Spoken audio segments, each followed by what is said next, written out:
सामाजिक सद्भावना समिती श्रीरामपूरच्या वतीने शनी शिंगणापूर देवस्थानच्या असंवैधानिक निर्णय मागे घेण्याबाबत निवेदन सादर।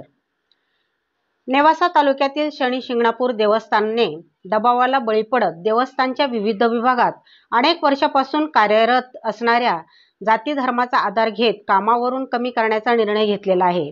सदरचा निर्णय हा पूर्णपणे व संविधानिक असून राज्यघटनेच्या कलम 14, 15, 16 चे पूर्णपणे उल्लंघन करणारा आहे।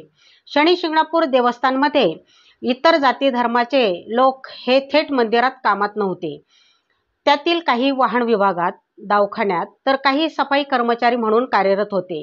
देवस्थानांना स्वच्छता, दिवाबत्ती, पाणी, आरोग्य या सार्वजनिक सुविधा लागतात, त्यासाठी मनुष्यबळ लागते।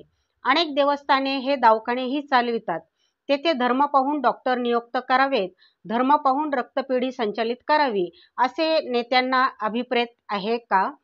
मुळात कर्मचाऱ्यांना कमी करणे ही समाजाची मागणी आहे असे आंदोलकांचे म्हणणे आहे। ही गोष्ट चुकीची आहे। समाजाच्या वतीने आंदोलकांना बोलण्याचा अधिकार कोणी दिला? हे सर्व समाजाला मान्य आहे का? हाही प्रश्न उपस्थित होतो। घटनेचे कलम 14 सांगते की सर्व व्यक्तींना समान संधी मिळायला हव्यात। समान संधी जाती धर्मावरून नव्हे तर गुणवत्तेवरून ठरतात। कलम 15 सांगते की धर्म, जात, लिंग यावरून भेद करता येत नाही। कलम 16 नुसार सार्वजनिक रोजगारात तुम्हाला धर्म, जातीवरून भेद करता येत नाही। परंतु या सर्व गोष्टीचे उल्लंघन सर्रासपणे शनी शिंगणापूर देवस्थानाने केलेले आहे असे निवेदनात स्पष्टपणे नमूद करण्यात आलेले आहे।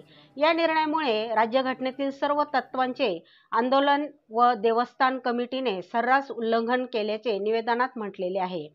कर्मचाऱ्यांना कामावरून कमी करण्याचा शनी शिंगणापूर देवस्थानचा असंवैधानिक निर्णय तातडीने रद्द करावा, तसेच आंदोलन व देवस्थान कमिटीवर कारवाई करण्याची मागणी या समितीच्या वतीने करण्यात आलेली आहे। यावेळेस कॉम्रेड जीवन सुर्डे यांनी स्पष्टपणे आपले परखड मत व्यक्त केले। यावेळी comrade Jeevan Surde, advocate Rajesh Barde Patil, doctor Salim Shaikh, Mustakbhai Tamboli, advocate Annasaheb Mohan, comrade Rahul Dabhade, comrade Deepak Shelke, advocate Amol Sonawane, Sanjay Wahul, Ashok Diwesar, Inayat Akhtar, SK Bagul, Anton Bharpure, Babanrao Shelar अधिक कार्यकर्ते मोठ्या संख्येने उपस्थित होते।